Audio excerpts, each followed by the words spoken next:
Hello friends, आप सभी का स्वागत है फिर से इस नए वीडियो में। आज फिर हम लोग शुरू करने जा रहे हैं ए के टी यू यूनिवर्सिटी के मैथ्स 2 का, जहां से हम लोगों ने छोड़ा था। तो लास्ट वीडियो में हम लोगों ने सी एफ के बारे में सीखा था, मींस हायर ऑर्डर के डिफरेंशियल इक्वेशन को देखा था। हायर ऑर्डर डिफरेंशियल इक्वेशन, उसमें उसकी इक्वेशन कैसे लिखते थे? A naught D n y by D x to the power N plus A one a D की power N minus one y by D x to the power N plus ऐसे करके a n y is equal to Q. ये differential equation थी higher order की। और इसको हम लोगों ने एक और फॉर्म देखा था कि डी बाई डी एक्स को रिप्लेस कर देते थे कैपिटल डी से, तो ये एक फॉर्म बन जाता था फंक्शन ऑफ डी इंटू में वाई और इज इक्वल टू क्यों आ जाता था। तो ये एक फॉर्म आता था। आई होप आपको ये पता होगा कि कैसे आता था। अगर नहीं पता तो मैं एक बार आपको हिंट कर देता हूँ। यहाँ पे क्या लेते थे, ये इसको डी बाई डी एक्स को रिप्लेस करते थे कैपिटल डी से, तो कैपिटल डी से जब रिप्लेस कर देते थे तो हमारी इक्वेशन ये बन जाती थी, ए नॉट डी की पावर एन प्लस ए वन डी की power N minus one plus A two D की power N minus two as it is, ऐसे कर करके ए एन डी बाहर क्या आता था, y is equal to Q. तो ये फंक्शन आ जाता था। तो ये अंदर देखो, ये क्या लिखा है, d की पावर n डी की power n minus one D की पावर n माइनस टू और d। तो ये क्या है, फंक्शन ऑफ d ही तो लिखा है। जैसे y is equal to F of X लिखते थे, तो यही फंक्शन ऑफ d ही नहीं लिखा है। तो ये क्या लिख देते थे, फंक्शन ऑफ d, और बाहर ब्रैकेट के y होता था और इधर क्यों होता था। ये हम लोग हायर ऑर्डर डिफरेंशियल इक्वेशन लिखने का स्टैंडर्ड फॉर्मेट देखे थे। अब इसका जनरल सॉल्यूशन क्या होता था भाई, ये बताए थे। y इज इक्वल टू इसका जनरल सॉल्यूशन होता था C F plus P I. C F हमारा होता था कॉम्प्लीमेंट्री फंक्शन, पी आई होता था पर्टिकुलर इंटीग्रल। तो सी एफ के कुछ केस भी देखे थे हम लोगों ने, तो ये चीज़ें थी। अब इसमें सी एफ क्या होता था, जब स्टैंडर्ड फॉर्मेट में क्यू की वैल्यू को जीरो से रिप्लेस कर देते थे, तो जो फंक्शन को सॉल्व करने के बाद जो फंक्शन आता था उसको कॉम्प्लीमेंट्री फंक्शन या सी एफ बोलते थे। इसका जो सॉल्यूशन आता था डिफरेंशियल इक्वेशन का, मीन्स क्या कहने का मतलब है कि F D Y is equal to zero होता था। तो इस डिफरेंशियल इक्वेशन सॉल्व करने के बाद जो फंक्शन मिलता था हम लोगों को, वही कॉम्प्लीमेंट्री फंक्शन होता था, उसी को हम लोग सी एफ बोलते थे। अब सी एफ निकाला कैसे जाता है भाई, सी एफ निकालने के लिए हम लोगों ने बताया था कि देखा था कि ऑक्सिलरी इक्वेशन लिखते हैं पहले। ऑक्सिलरी इक्वेशन क्या होती थी, ऑक्सिलरी इक्वेशन कैसे लिखते थे, ऑक्सिलरी इक्वेशन लिखने के लिए जो function F D Y is equal to zero मिलता था, उसमें डी को m से और y को 1 से रिप्लेस कर देते थे। तो हमारे पास क्या जाती थी, m की एक इक्वेशन मिल जाती थी। m की इक्वेशन मिल जाती थी, वो क्वाड्रेटिक इक्वेशन होती थी, क्यूबिक इक्वेशन हो सकती थी, और क्वाड्रेटिक मीन्स पावर 4 वाली इक्वेशन हो सकती थी। वो क्वेश्चन पे डिपेंड करता था। तो जितनी पावर वाली होती थी उतने रूट निकाल लेते थे। मीन्स अगर क्यूबिक है तो अल्फा बीटा गामा 3 रूट्स आ जाते थे। 3 रूट आ जाएंगे तो इस रूट्स के नेचर पर डिपेंड करता था सी एफ, रूट्स के नेचर पर डिपेंड करता था सी एफ। तो वैसे वहाँ से हम लोग निकालते थे सी एफ। चलिए एक बार रिकैप कर लेते हैं कौन कौन से केसेस पढ़ लिए थे। पहला रूल था, जब पहला क्या था कि व्हेन रूट्स, किसके रूट्स, ऑक्सिलरी इक्वेशन के roots will be real and distinct, तब सी एफ क्या होता था हमारा भाई, सी एफ तब होता था C F is equal to C one E to the power M one X plus C two E to the power M two X plus C three E to the power M three X, E to the power M three X plus as it is, ऐसे होता था। ठीक, ये पहला case था। दूसरा case था क्या भाई, when roots are real and same, क्या हो, रियल हो और सेम हो, तब सी एफ क्या होता था, c one plus C two x E to the power M one x का, जब m one is equal to m two होता था तब, और c three as it is रह जाता था अगर एम थ्री मैच नहीं कर रहा है तो। ठीक, ये दो केस पढ़े थे। इसके बाद कौन सा केस पढ़ा था, इमेजिनरी का केस पढ़ा था भाई। ये देखिए हाईलाइट में कर दे रहा हूँ। तीसरा केस होता था, तीसरा केस क्या था, जब when roots are imaginary, roots जब इमेजिनरी थे तब क्या आता था, C F is equal to E to the power alpha x bracket में c one cos beta x plus सी टू साइन बीटा एक्स, ये होता था। और अगर मान लीजिए इसके आगे भी कोई था तो ई सी थ्री ई की पावर यहाँ पे आगे जो मान लीजिए रूट्स रहे होंगे वो आ जाते थे।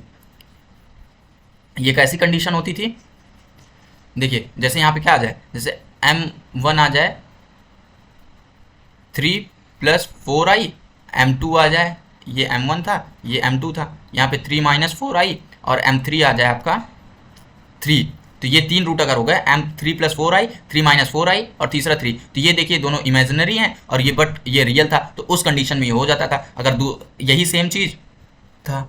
अब चौथा केस क्या था भाई हमारे पास, when roots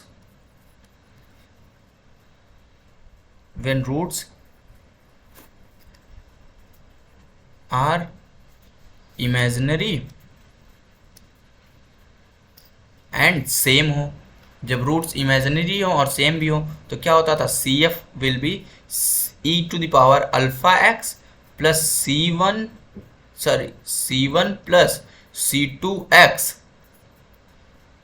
cos beta x plus C3 + C4 x sin beta x। ये होता था हमारा जब इमेजिनरी भी हो और क्या हो, सेम भी हो। ठीक, अब एक पांचवा केस भी बन जाता है। पांचवा केस क्या बनता है, जब when roots are irrational. When roots are irrational. Irrational का फॉर्म कैसे होता है भाई, ऐसे अल्फा प्लस रूट बीटा, इस तरीके का फॉर्म हो।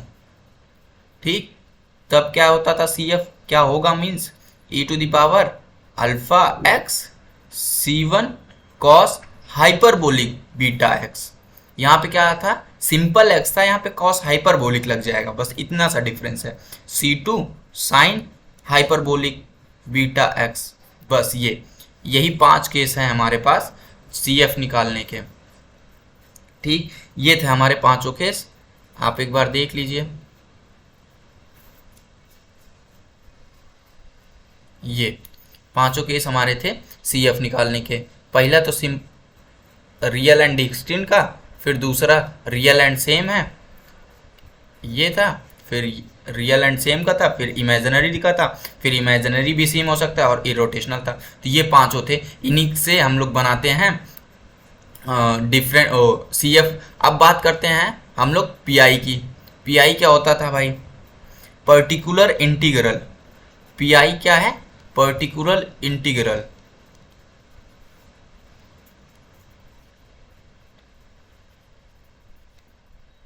अब देखो, अब पर्टिकुलर इंटीग्रल को कैसे डिफाइन करेंगे, जब लीनियर डिफरेंशियल इक्वेशन लिखते थे इस तरीके से, dy/dx + py = q, इसी को एक्सपेंड किए तो हायर ऑर्डर में आया। हायर ऑर्डर को हम लोग कैसे लिखते थे, fdy = q। ठीक, अब कॉम्प्लीमेंट्री फंक्शन के लिए यहाँ 0 करते थे, बट पर्टिकुलर इंटीग्रल निकालना है तो पर्टिकुलर इंटीग्रल तभी निकलेगा जब लीनियर डिफरेंशियल इक्वेशन या हायर ऑर्डर की differential equation with constant coefficient के साथ दिया हो और उसके साथ में क्यू भी हो। और क्यू होगा क्या, where Q will be function of x। ये भी फिक्स है कि क्यू क्या होगा, फंक्शन ऑफ x होगा, x का फंक्शन होगा क्यू। तो अभी तक देखो दो केस ऐसे ही बन गए CF और PI निकालने के। अगर आप समझो तो जब एक बार क्यू 0 हो, अगर ये इक्वेशन है तो इसको ऐसे समझ लो आप कि व्हेन q = 0 तो क्या होगा, CF होगा, और when q does not equal to 0 तो PI होगा। तो और देखो ये भी बात है, जब q = 0 हो तो ओनली CF निकलेगा, but when q does not equal to 0 तो इसका मतलब नहीं है कि वो अकेले PI निकलेगा, यहाँ पे CF भी ऐड होगा। तो पहले CF निकालेंगे फिर PI निकालेंगे। तो इस केस में CF और PI दोनों निकलेगा और इस केस में केवल और केवल CF निकलेगा। तो आई होप आपको समझ में आ गया होगा। अब आगे चलते हैं, पर्टिकुलर इंटीग्रल के बारे में थोड़ा सा समझ लेते हैं। इतना तो जान गए पर्टिकुलर इंटीग्रल कब निकलता है, अब कैसे निकलता है ये समझते हैं। तो पर्टिकुलर इंटीग्रल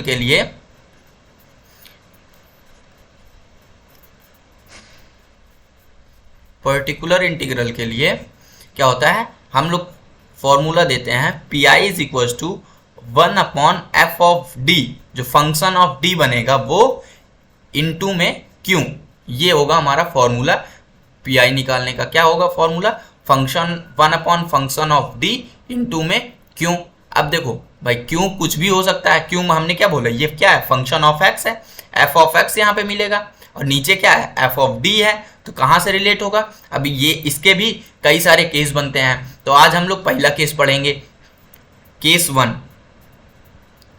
कौन सा केस पढ़ेंगे, केस वन पढ़ेंगे।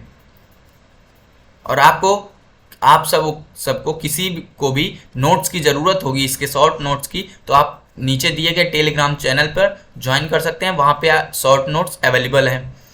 चलिए तो अभी हम बात करते हैं when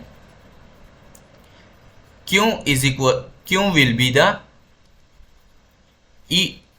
B E to the power A x.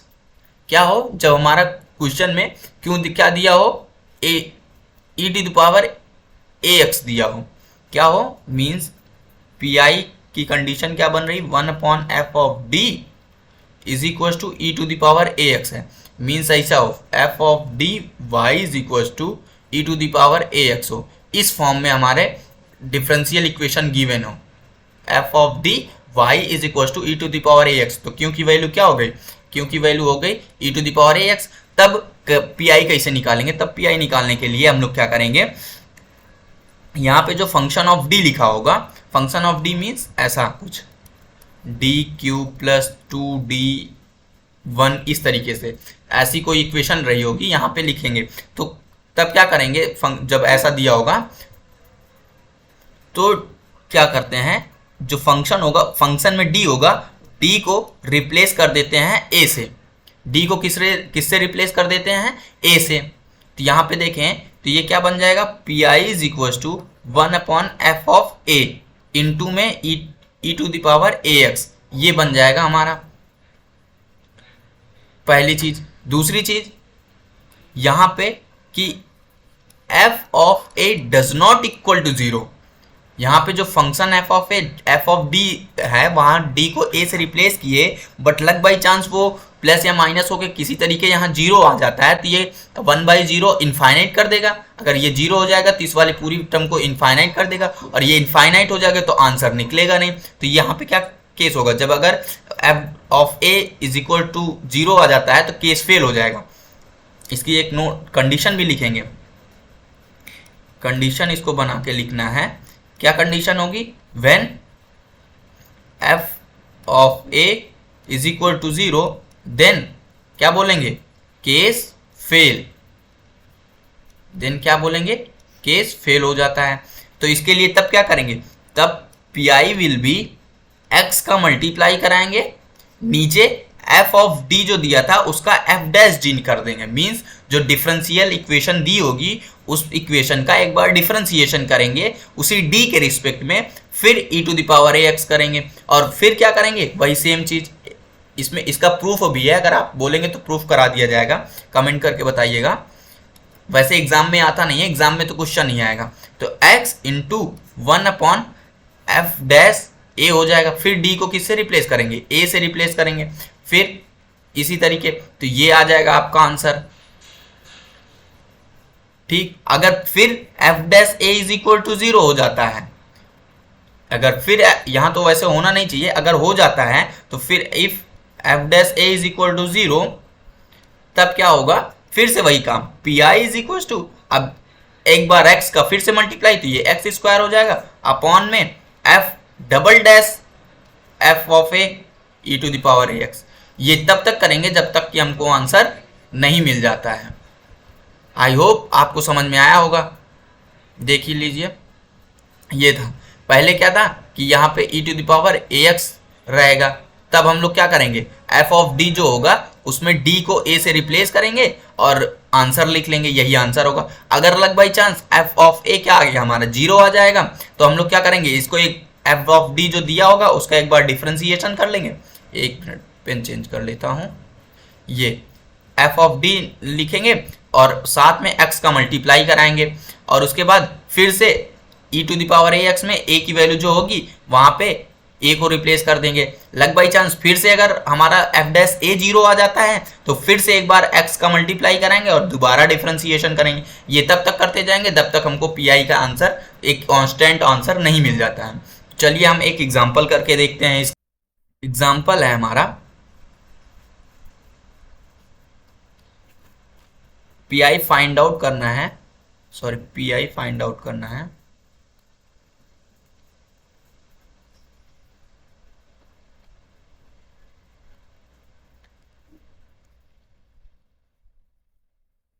Find out P I of 4d² plus 4d minus 3 is equals to y is equals to e to the power 2x। ये question given है। Question है हमारा 4d² plus 4d minus 3 y is equal to E to the power 2x। ये question है। अब देखिए यहाँ पे स्पेशली पी आई बोल दिया है इसलिए हम लोग पी आई निकालेंगे। अगर यही क्वेश्चन अगर ऐसे लिखा होता सॉल्व, सिंपल ऐसे सॉल्व लिख दिया होता और 4d² plus 4d minus 3 into Y is equal to E to the power 2x लिखा होता तो तब क्या करते हैं हम लोग, इसका पूरा सॉल्यूशन क्या बोलते, y is equal to C F plus P I. Question था 4d² plus 4d minus 3 y is equal to E to the power 2x। अगर ये क्वेश्चन यही सॉल्व बोला होता, सॉल्व अकेले बोला तो हम पूरा आंसर कैसे देते, y is equal to C F plus P I, but इसने केवल इतना बोला है फाइंड आउट पी आई, तो हम केवल और केवल पी आई निकालते हैं। अभी क्वेश्चन में गिवन होता है सॉल्व तो सी एफ और पी आई दोनों निकालते हैं। तो P I is equal to क्या होता है भाई 1/f ऑफ d इंटू में क्यों, तो 1/f d देखो क्या यहाँ दिया है भाई। यही सेम इक्वेशन हम आपको ये इस तरीके भी देख लो, इस तरीके भी सेम इक्वेशन लिखी जा सकती है 4d2y by D X square plus 4dy by D X sorry minus 3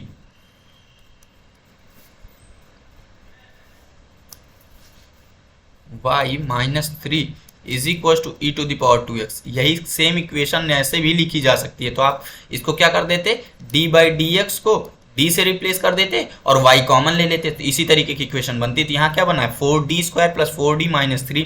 तो आपका क्वेश्चन क्या बन रहा है, f ऑफ d क्या है 4d² प्लस 4d माइनस 3 और क्यों क्या दिया है e to the power 2x दिया है। तो ये है। अब हम लोग क्या करते हैं, जब इस तरीके का फॉर्मेट दिखता है आपको फॉर्मेट याद रखना पड़ेगा यहाँ पे, और प्रैक्टिस करेंगे तो ऑलरेडी याद हो जाएगा। तो यहाँ पे देखें तो e to the power ax से कंपेयर करेंगे तो a की वैल्यू क्या आ जाएगी 2 आ जाएगी। और हमने कंसेप्ट क्या सीखा है, जब f ऑफ d दिया होता है, जब हमारे पास 1/f ऑफ d दिया होता है इन टू द पावर ax में, तो d को किससे रिप्लेस करते हैं a से। तो सेम यहाँ पे चीज़ है, जहाँ पे d लिखा है वहाँ पे a से रिप्लेस कर देंगे और a की वैल्यू क्या है 2 है। तो 4 इंटू 2 की पावर 2 प्लस 4 इंटू 2 माइनस 3 और e to the power 2x रहेगा। ठीक है, तो ये चीज़ें हो गई। फिर यहाँ पे क्या आ जाएगा 1/4 इंटू 4 प्लस 4 2 ज़ा 8 minus 3 e to the power 2x। तो आंसर आएगा 1/4 4 ज़ा 16 plus 8 plus sorry minus 3 e to the power 2x। तो आंसर होगा, इसको सॉल्व कर लेंगे तो 16 प्लस 8 24, 24 माइनस 3 21।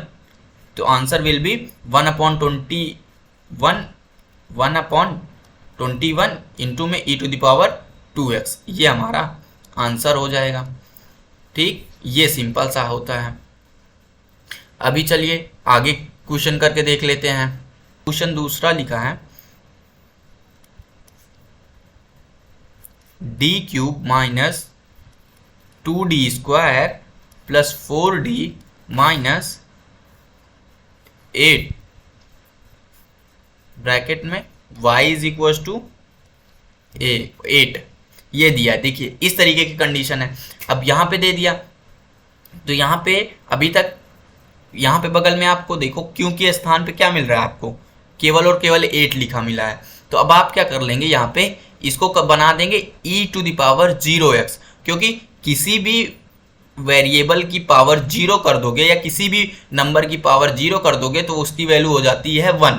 तो यहाँ पे 8 इंटू 1 करोगे तो कोई इफेक्ट पड़ेगा नहीं, तो हम लोग इसको क्या लिखते हैं 8 into E to the power 0x, ये लिख लेते हैं। तो ये हमारा फॉर्म बन गया केस 1 का। तो अब यहाँ पे केस अप्लाई करते हैं और इसको पूरा सॉल्व करते हैं। तो पहले इसका कंप्लीट सॉल्यूशन क्या देंगे या जर्नल सॉल्यूशन इसको लिख भी देते हैं। कंप्लीट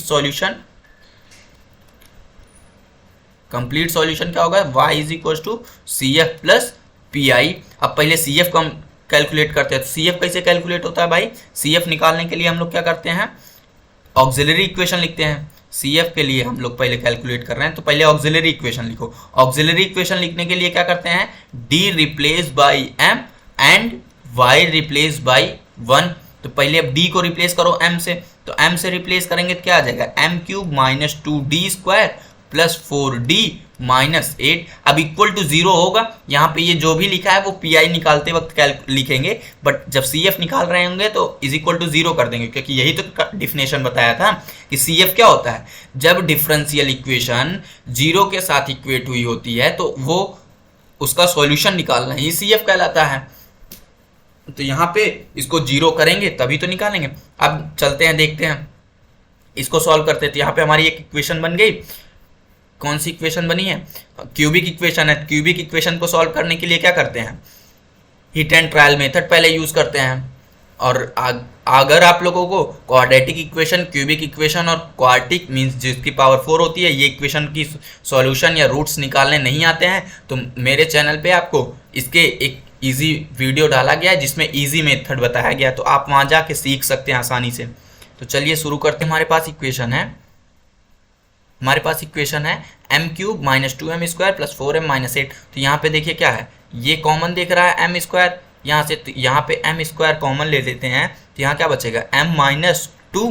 अब यहाँ से कॉमन ले लेते हैं 2 तो यहाँ क्या बचेगा m माइनस 4। यहाँ से क्या बचेगा m माइनस 4 कॉमन बचेगा, सॉरी यहाँ से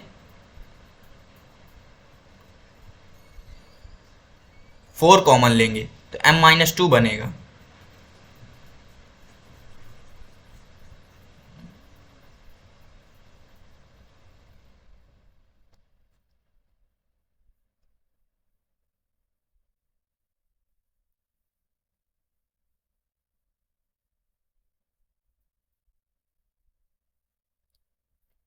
देखिए हम M cube minus 2m square plus 4m minus 8 is equal to 0। तो इस वाले इक्वेशन, इस वाले टर्म को इसके साथ और इस वाले टर्म को इसके साथ अगर इक्वेट करें तो देखिए क्या मिलता है, M cube plus 4m minus 2m square minus 8 is equal to 0। तो यहाँ पे क्या आ जाएगा, अगर m कॉमन लेते हैं तो यहाँ पे क्या बचेगा, देखिए यहाँ पे बचेगा m स्क्वायर प्लस 4, यहाँ से 2 कॉमन लेते हैं तो यहाँ क्या बचेगा minus m square plus 4 is equal to 0। तो हमारे पास क्वेश्चन आंसर क्या बनेगा, ये फैक्टर निकल के आएंगे m square plus 4 m minus 2 is equal to 0। तो यहाँ पे एक बार इसको 0 के साथ में और एक बार इसको 0 के साथ में इक्वेट करते हैं। तो m square plus 4 is equal to 0 करेंगे तो m square is equal to minus 4। तो m की वैल्यू क्या आ जाएगी, प्लस माइनस अंडर रूट 4 आ जाएगी, 4 आ जाएगा। तो और आपको पता होगा कि i की is equal to minus under root 1 होता है, तो ये क्या हो जाएगा प्लस माइनस 2 ऑफ i, और दूसरे को m minus 2 is equal to 0 करेंगे, m इज इक्वल टू 2 आ गया। तो यहाँ पे देखिए 3 रूट आ गए ना, एक ये रूट, एक प्लस के साथ 2i और माइनस के साथ 2i, तो ये 3 चीज़ बन गए। तो यही केस अभी जब जस्ट ऊपर बताया ना कि सी एफ कैसे लिखेंगे, जब 2 इमेजिनरी आ रहे हैं और एक रियल आ रहे हैं तो इसका सी एफ कैसे लिखेंगे भाई, सी एफ इसका होगा e to the power 0x, क्योंकि यहाँ पे क्या बन रहा है 0 plus 2i plus minus 2i है ना, तो इस तरीके से यहाँ क्या बनेगा e की power 0x plus c1 cos beta x, c1 cos beta, beta की वैल्यू क्या है 2 plus c2 sine beta x plus c3 e to the power 2x, क्योंकि एक आंसर आपका क्या आया है 2 आया है, तो ये होगा आपका, ये इसकी वैल्यू 1 हो जाएगी। तो ये क्या हो जाएगा c1 cos 2x plus c2 sin 2x, ये प्लस में c3 E to the power 2x CF, ये आपका आएगा CF। अब इसका PI निकालते हैं। PI निकालने के लिए क्या करेंगे भाई, PI का फॉर्मूला होता है PI is equal to 1/f(d), क्या था 8 था, into 8 e to the power 0x, यही तो बना था ना क्वेश्चन। देखें अगर तो ये है क्वेश्चन, यही तो क्वेश्चन था। 8 अकेले दिया था तो हम लोगों ने क्या कर लिया था, यहाँ पे 8 इंटू 1 किया था और 1 को किससे रिप्लेस कर दिया, e to the power 0x से रिप्लेस कर दिया, तो 8 e to the power 0x बन गया। और यहाँ पे क्या दिया है, f(d) ये दिया है d³ minus 2d² plus 4d minus 8, तो यही लिखते हैं वहाँ पे ये। तो यहाँ पे क्या दिया है 1/fd, तो d³ minus 2d² plus 4d minus 8 into में 8 e to the power 0(x), ये बना था केस हमारा। ठीक है, अब आगे इसको सॉल्व करते हैं। अब ये बन गया ना, तो अब यहाँ पे a की वैल्यू कितनी है, 0 है, तो a की वैल्यू यहाँ पुट करते हैं। a की वैल्यू पुट करेंगे क्योंकि क्या होता है कंसेप्ट, d को किससे रिप्लेस करना होता है, a से। तो यहाँ पे 0 माइनस 0 प्लस 0 माइनस 8 इंटू में 8 e to the power 0x, तो CF क्या आ जाएगा 1 माइनस का 8 इंटू में 8 e to the power 0x, तो 0 से 0 कट गया, इसकी वैल्यू 1 होगी और आंसर क्या होगा -1। CF क्या आ गया -1 आ जाएगा। ठीक, तो कंप्लीट आंसर क्या आएगा हमारा, कंप्लीट आंसर इसका क्या आएगा y is equal to CF plus PI, तो इसका कंप्लीट आंसर होगा CF क्या आया था C1 cos 2x plus C2 sin 2x, sorry sin 2x है, C2 sin 2x plus C3 e to the power 2x plus -1 PI होगा। ठीक, तो ये हो जाएगा C1 cos 2x plus C2 sin 2x plus C3 e to the power 2x -1, ये हमारा complete solution होगा y की वैल्यू। ठीक, तो आज हम लोगों ने क्या देखा, CF के सारे केस देख लिए, उसके फॉर्मूले को रिकैप किया और PI का पहला कंसेप्ट पढ़ लिया। अब आप लोग इस कंसेप्ट से रिलेटेड सवाल सॉल्व करिएगा, जो डाउट आएगा आप हमें कमेंट करके बताइएगा। आज के लिए इतना ही, थैंक यू। अब नेक्स्ट वीडियो में हम लोग इसके आगे के केस पढ़ेंगे। Thank you.